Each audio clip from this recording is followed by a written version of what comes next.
Army chief প্রধান বিচারপতির সাথে দেখা করেছেন এই ধরনের কোনো তথ্য আমার জানা নাই।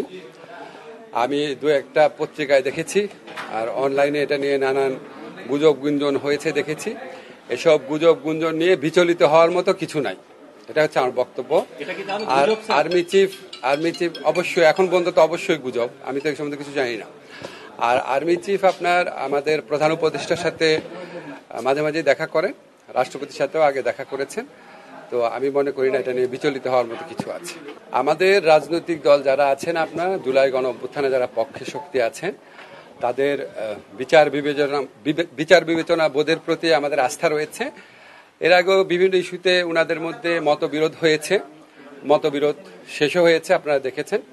তো ওনাদের বিচার বিবেচনা বোধের উপর আমাদের আস্থা আছে। আমরা মনে করি যে প্রয়োজনীয় মুহূর্তে আমরা তাদের বিভিন্ন ব্যাপারে মতভিন্নতা, প্রয়োজনীয় মুহূর্তে অবশ্যই আমরা তাদের মধ্যে ঐক্য দেখতে পারবো। আর আমরা সরকারের পক্ষ থেকে ফেব্রুয়ারিতে নির্বাচন করার ব্যাপারে দৃঢ় প্রতিজ্ঞ। এটা আমাদের প্রধান উপদেষ্টা বারবার বলেছেন, নির্বাচন কমিশনকেও সেরকম ইনস্ট্রাকশন দেওয়া হয়েছে, ওনারা সকল পদক্ষেপ গ্রহণ করছেন। তার আগে কিছু বিষয়ে যে মতভিন্নতা রয়েছে বা মতভেদ রয়েছে, সেটা আমরা আশা করি সেটা দূর হয়ে যাবে। এটা তো আপনার যদির ব্যাপার বললেন। হ্যাঁ, নির্বাচন আমরা সরকারের পক্ষ থেকে আমাদের যে অবস্থান সেটা আমরা বারবার বলেছি। আমরা ফেব্রুয়ারিতে নির্বাচন আয়োজন করার ব্যাপারে দৃঢ় প্রতিজ্ঞ এবং আমাদের যত রাষ্ট্রীয় কর্মকাণ্ড আছে এই লক্ষ্যকে সামনে রেখে অগ্রসর হচ্ছে, এখানে পেছানোর কোনো সুযোগ নাই। আইন শৃঙ্খলা পরিস্থিতি আমাদের দেশে গত এক বছরে মাঝে মাঝে বেশ অবনতি হয়েছে, আবার ভালো হয়েছে।